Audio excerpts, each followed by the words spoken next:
네, 안녕하세요. 면접 답변부터 스피치까지 여러분의 면접을 완성해 드리겠습니다. 박소연 쌤입니다. 공무원이 되기 위해서 필요한 공직 가치관을 이 공무원 면접을 준비하는 과정에서 또 새롭게 정립할 수 있고, 공무원으로서 나의 마음 자세를 또 다잡을 수 있는 소중한 기회라고 생각하시면서 이 면접 과정을 준비를 해보신다면 훨씬 더 내가 공무원으로서 나아가는 데 도움이 될 수 있지 않을까라는 생각도 듭니다. 그러면 여러분들께서 이제 필기시험이 끝나고 면접시험까지 어느 정도의 시간이 주어지는지 한번 살펴보겠습니다. 자, 여러분들이 4월 8일에 필기시험을 보게 되죠. 자, 그 이후에 필기 합격자 발표가 5월 17일에 진행되게 됩니다. 면접시험은 6월 14일부터 6월 19일까지 진행이 됩니다. 그러면 필기 시험으로부터는 2달 가까이 진행이 되지만 필기 합격자 발표 이후부터는 한 달이 채 되지 않는 시간 동안 국가직 구급 면접을 준비하셔야 되는 겁니다. 이는 어떻게 두고 보면 조금은 긴 것 같기도 하고 또 어떻게 두고 보면 조금은 짧은 것 같기도 합니다.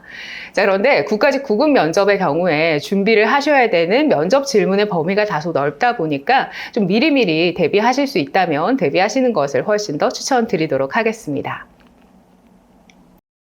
국가직 구급 면접 준비하면서 우리 여러분들이 정말 많이 걸리는 병이 하나 있습니다. 일명 미흡병이라고 하는데요. 아마 우리 공시생분들이라면 한 번쯤은 들어봤을 단어입니다. 자, 그래서 미흡병에 걸리는 분들을 대체로 살펴보면 면접 끝나고 나서도 이제 미흡병이 걸리시기도 하고요. 면접 보기 전에 준비 단계에서도 미흡병이 걸리시긴 하는데요. 관련해서 몇 가지 팩트 체크를 우리가 한번 해보고자 합니다. 일단 여러분들께서 이 미흡이 얼마나 주어지는 거냐 많이 궁금해 하시더라고요. 그런데 이 인사혁신처에 따르면 미흡의 기준은 정해져 있지 않습니다. 그러면 많이들 오해하시는 게 내가 답변을 못하면 미흡을 받는 거 아닌가 이렇게 생각하시는 분들이 많으시더라고요. 그래서 면접 보다가 긴장해서 혹은 준비하지 못한 갑작스러운 질문을 받아서 내가 답변을 못했다면 선생님 저 미흡인가요? 이렇게 걱정하시는 분들이 있는데요. 이것은 그럴 수도 있고 그렇지 않을 수도 있습니다.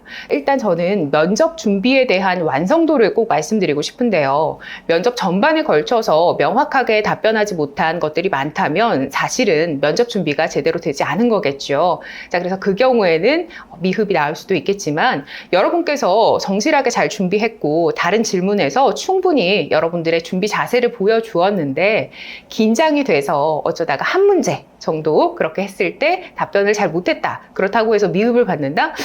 그렇지는 않는 것 같습니다. 그러니까 너무 걱정하지 않으셨으면 좋겠어요. 자, 그리고 또 미흡병 걸리시는 분들의 공통점 중에 하나가 제가 말을 많이 더듬었는데 이거 미흡 나오는 거 아닌가요? 라고 걱정하시는 분들이 있었습니다. 자, 물론 이것도 그럴 수도 있고 그렇지 않을 수도 있겠습니다. 앞서 질문과 마찬가지로 면접 준비에 대한 전반적인 완성도를 꼭 말씀드리고 싶습니다.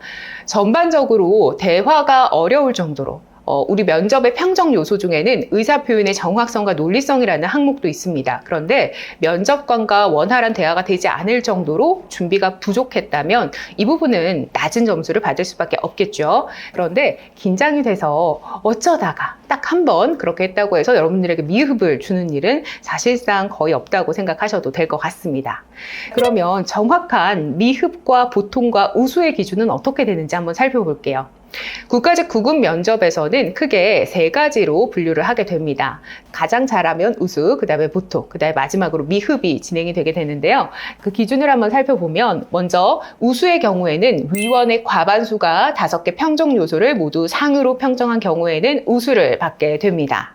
자, 그렇다면 이 보통은요, 우수와 미흡 이외의 모든 경우를 대체로 보통이라고 보시면 됩니다.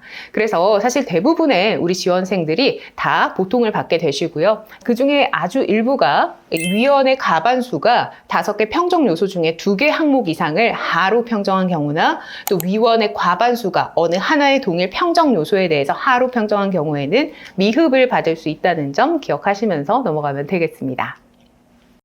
자, 그렇다면 반대로 우수를 받아야 된다. 나는 이 커트라인에 딱 걸쳐져 있기 때문에 이번 면접에서 정말 최선을 다해서 난 우수를 받고 싶다라고 생각하시는 분들이 있을 수 있습니다. 이 우수를 받게 되면 필기 점수와 관계없이 무조건 합격이 되게 되죠. 그래서 필기 그 합격 커트라인 1배수 이상에 있는 분들이 우수를 노리는 경우가 많은데요.